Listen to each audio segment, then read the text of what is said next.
silang tanan na mag-put yung direct connection sa vein. Tama naman siya sa connective tissue. Kung that's aponeurosis ng early. Superficial veins. Actually, your loose connective tissue, if nasama din siya, if naisaman din or infection, or antay mo na naisaman, it keeps the vein open because of its content and yung loose connective tissue. So, hindi siya mag-close, mag-use to close na kaning veins. So, very prone to infection, and because it's direct na siya ang connection to the venous drainage of your brain. So, sa cranium, dali na tayo makasakit. Sa kayo, kinananosis. Ang kaning aponeurosis po, very dangerous po di siya. Your aponeurosis is more na siya o ligament or tendon na nag-connect sa duha ka muscles sa inyong mga ulo. Sa itong mga muscles, if this is anterior, this is posterior. This is the aponeurosis. Occipitofrontalis. And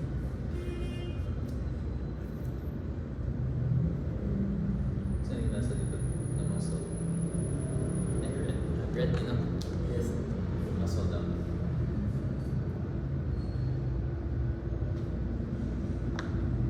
Saan nasa likod? Kaning din. Ha?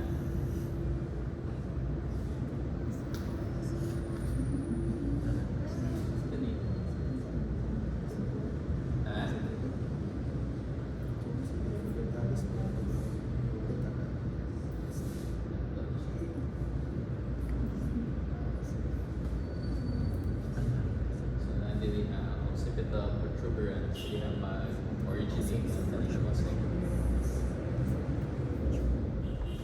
Sa likod, wala niyo? Dili? Front lang? So they both insert the veins, aponeurosis, no?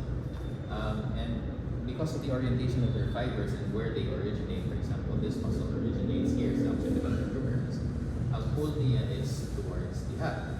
Ang pull po niya occipitofrontalis is towards the leg.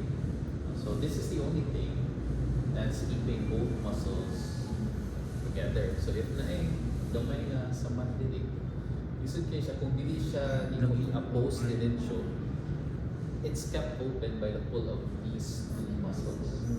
So monan aside to where sa inyong emissary veins and highly vascular yung mga scalp, kung kasama mo sa scalp, grabe din ito. And you need to apply pressure for a certain amount of time para mag-close with vessels.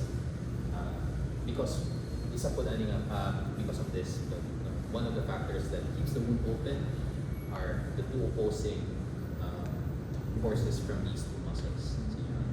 So, aside from the fact that, again, it's highly vascular. Nagka sa scalp, nagka sa neck. So dangerous area. Frontal belly.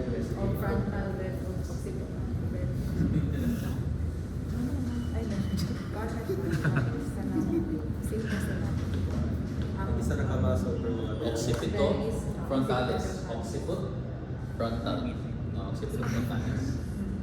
Mula inyong umuhayoid and digastric nga duha ka bellies na anterior and posterior. In the case of your digastric, superior and inferior in the case of your like occipital belly, frontal belly. Basta na yun. Pagdating mo sa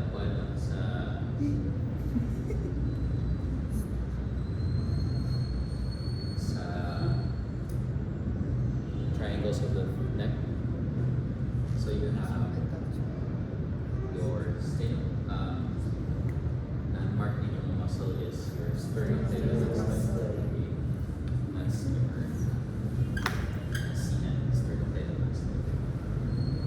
So the posterior to the sternum tendinomastoid is where you will find your posterior triangle, which is bounded anteriorly by the sternum tendinomastoid and posteriorly by your trapezius.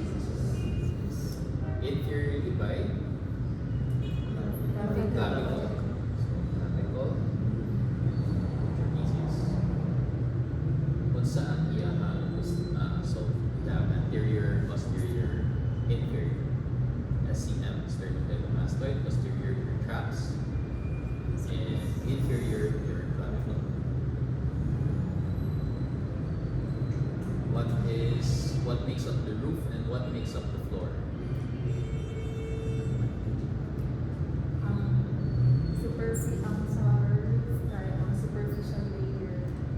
Superficial layer. Fascia layer. Superficial fascia. Superficial fascia. Ang floor. Muscle. Sa muscle. May maayo. Omohyoid. Dili omohyoid. Ah? Scalenus. Ay, scalenus. Pwede, scalenus. Anterior. But if we are to be strict about it, it's the fascia of the muscle. Of the scalenus. Ang fascia is the muscle. It's not the muscle itself. It's the fascia. Floor niya. So your, unsa ang mga muscles na dili? Scaling. Scaling muscles. Ang fascia nga ga-cover sa scaling muscles are Prevertebral fascia. prevertebral fascia.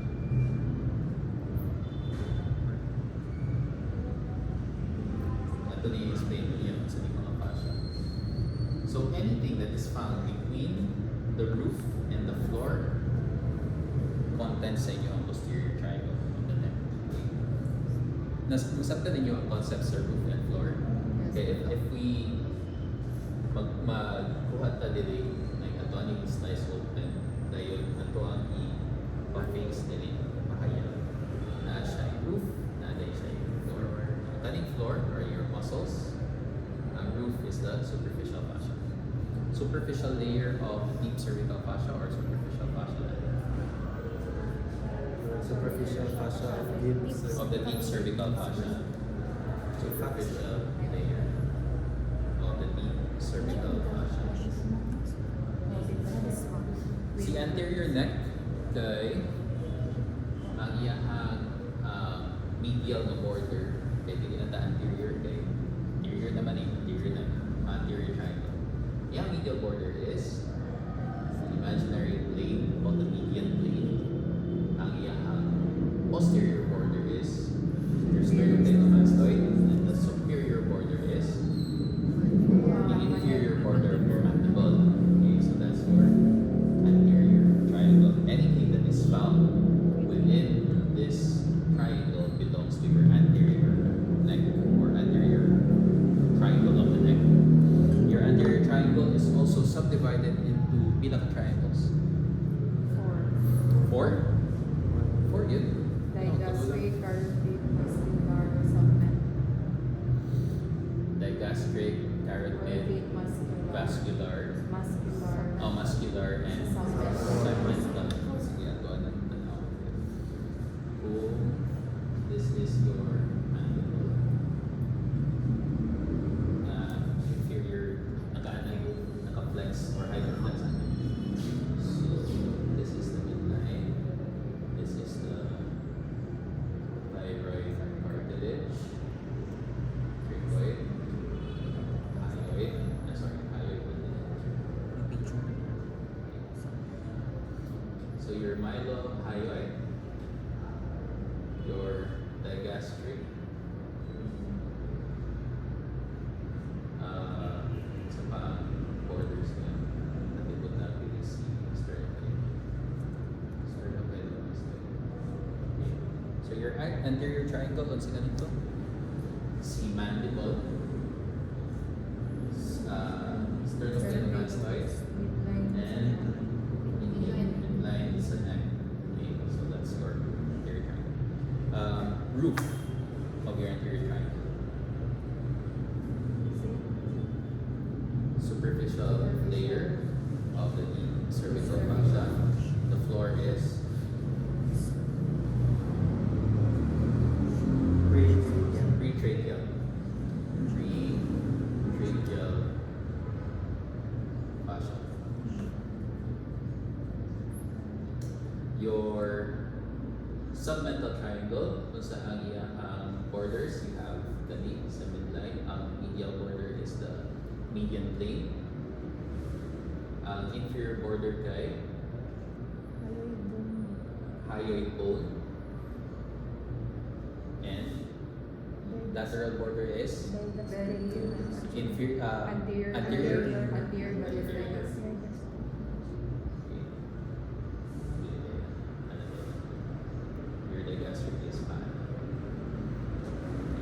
So that's your submental. What's ang nasa submental? Why do you name it?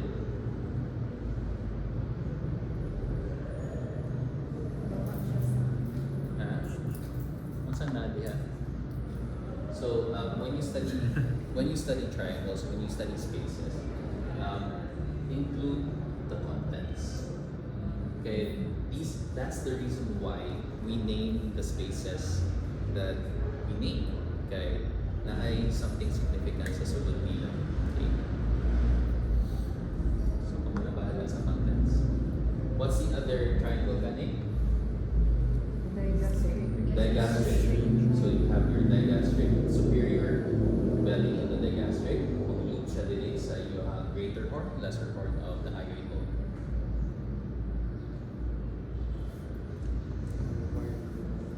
Kung asa nag, kaya di ba doon na siya ka-belly, mag-loop man na siya na ay murag ligament or murag hook sa iyong hyoid bone, lesser horn of the hyoid bone.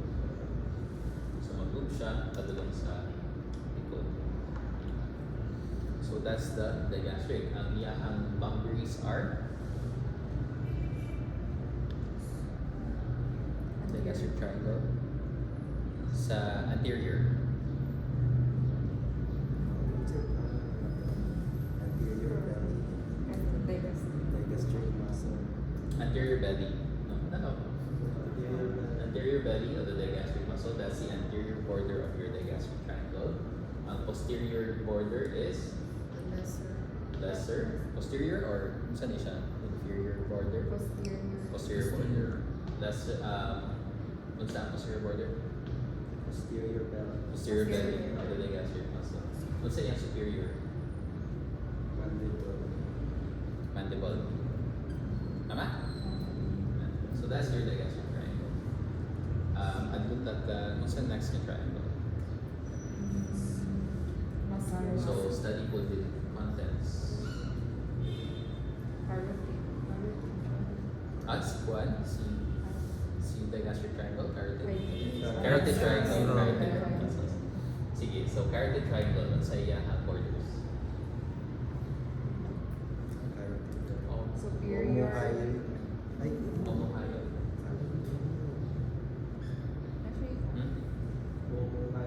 Omohyoid, ang iyahang anterior, iyahang posterior kay sternocleido, iyahang superior kay Posterior posterior belly. belly. So dahil na dili si posterior belly of the digastric muscle, si omohyoid kay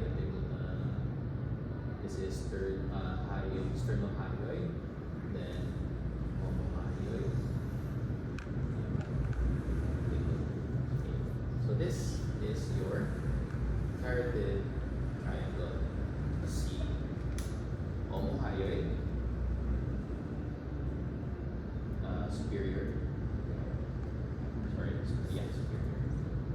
Belly. Your posterior belly, digastric. And sternocleidomastoid. Anterior border of your sternocleidomastoid muscle. Kung saan nalihat kang carotid triangle? Your carotid sheath, no? Sa sulod ni carotid sheath, vagus nerve, kinsa pa? Internal jugular vein, kinsa pa? Common carotid artery. Okay, wala. Muscular. Tama, muscular. Si muscular kay borders. anterior midline plate. Midline vein, Posterior sternocleido, Superior kay omohyoid. omohyoid, superior belly. So, nala si muscular. So, muscular triangle, carotid triangle, digastric triangle, and submental triangle. Easy, no? Nala ang anterior triangle. Nakasubdivide siya into submental, digastric, carotid, and muscular. So mag-draw mo kung magtuan, magtuan mo sa borders kaya para mas ma-visualize mo na yun. Hindi na ulit yun natin.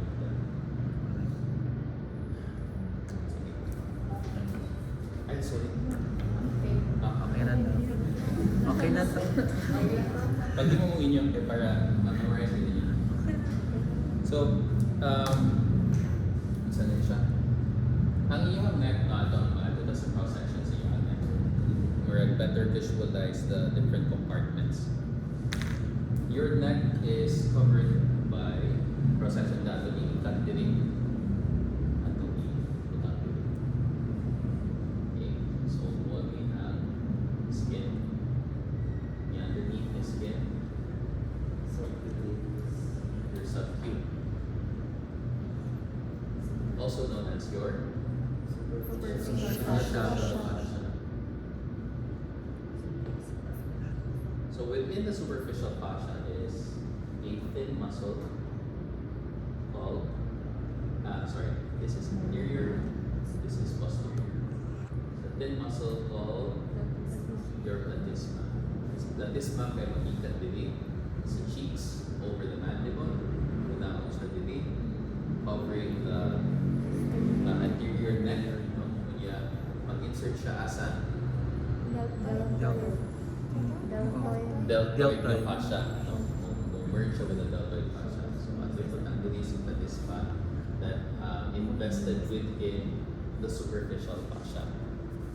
But pasabot, if atuhanan na tanggal si superficial fascia, niabot na ta sa sternocleidomastoid, atuhanan na tanggal ang si platysma. Okay.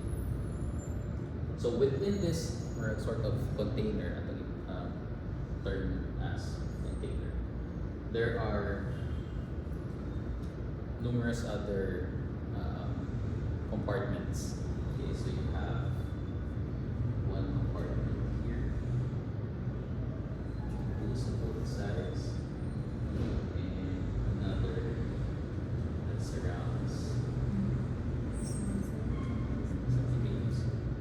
So, ang kaning compartment after the superficial fascia is called the deep cervical fascia. Deep, kani siya, just around sa tibuok neck. Okay, so underneath the skin, superficial fascia, and then underneath superficial fascia, your deep cervical fascia. Your deep cervical fascia contains muscles na nagbo. So, isa dili, napok dili. Kapag mo sa nito, muscles. So, ang sa likod is trapezius. And sternocleidomastoid. Okay, so within your deep cervical fascia, ang superficial layer, the deep cervical fascia, na makita si sternocleidomastoid and trapezius. Ang fascia nilang trapezius and sternocleidomastoid contributes to the superficial layer of your deep cervical fascia. Okay.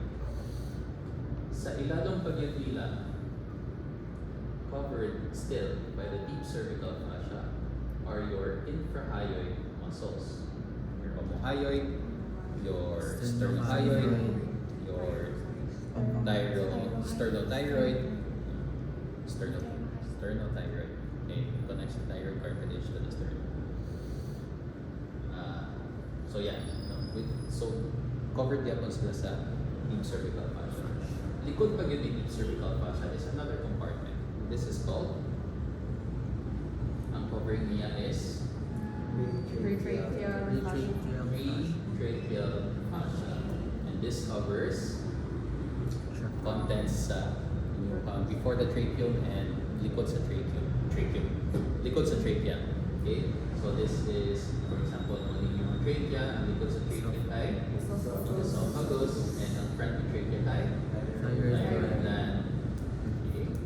So, si thyroid gland, si trachea, and si esophagus are all covered by your pretracheal fascia.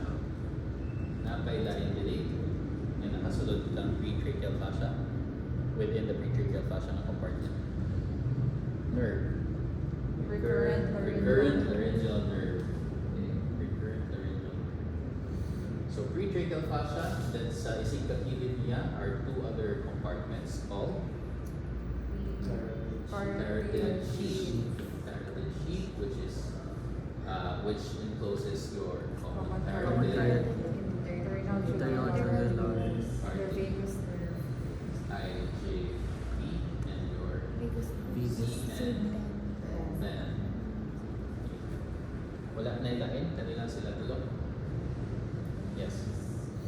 Okay. Sa likod ni esophagus kay naano na yung si vertebral body of your cervical vertebra. So na siya yung transverse process, na siya yung spinous process sa likod, and we have yung dita is around deep cervical muscles of the deep neck. Okay. And this fascia is covered by, or this fascia, this compartment is covered by main vertebral fascia.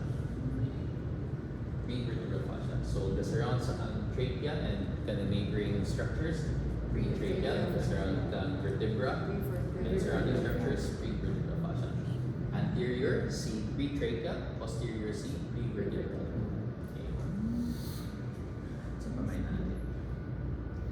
Between your pretracheal fascia and your prevertebral fascia are compartments or potential spaces that are separated by different fascia as well. So you have your alar fascia, sa pa? Ang space no kay retropharyngeal. Retropharyngeal space, sa pa? Na by bucco. Bucopharyngeal fascia. So asa yung pinaka-anterior sa ilaha? Bucopharyngeal. So from your pretracheal fascia, na bucopharyngeal fascia, and then retropharyngeal space, and then alar fascia. Tama? Nalo. Ang infrahyoid kay naa na siya sa front kay infrahyoid katulang sa infrahyoid muscles na fascia. Kanina diri sa likod is your bucopharyngeal fascia, which is separated sa midline, right bucopharyngeal fascia, left bucopharyngeal fascia, bucopharyngeal space. No? Ang sa likod dayon kay kani si alar fascia that creates your retropharyngeal space. Oh, dili. Retropharyngeal space, and then alar fascia, and then ano sa nga space? Wala. That's a potential space. Okay, so kuha din natin dili.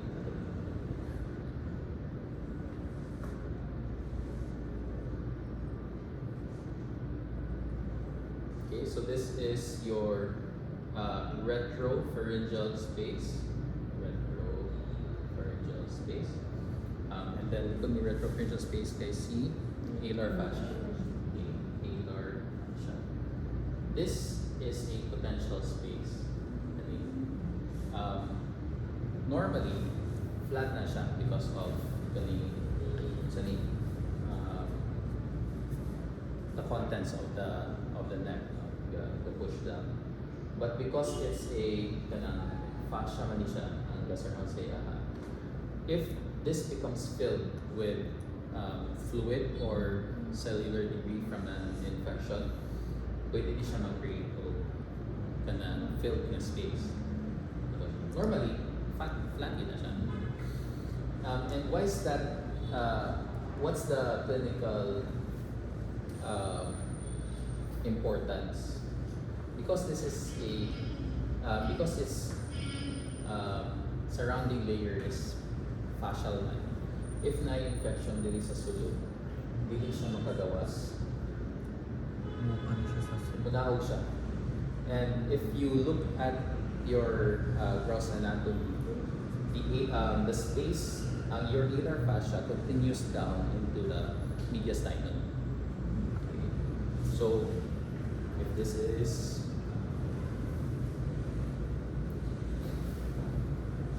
the neck, this is the alar fascia. If mag-fill ni with infection, masulod siya sa thorax. And because both sides begin sa thorax, kay mo-join man siya sa right and left ang kanang alar fascia. Okay. So if na-infection dili, pwede siya manawag sa ubos. That's why your alar fascia is also known as the dangerous area of the neck.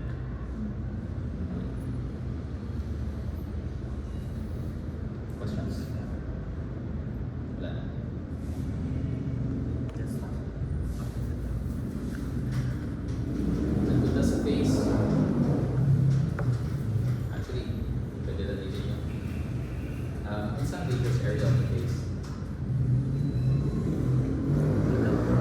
dangerous area of the face. Triangle of death.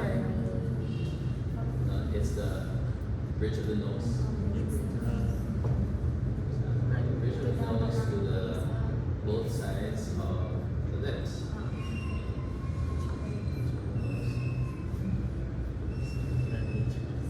Then both sides.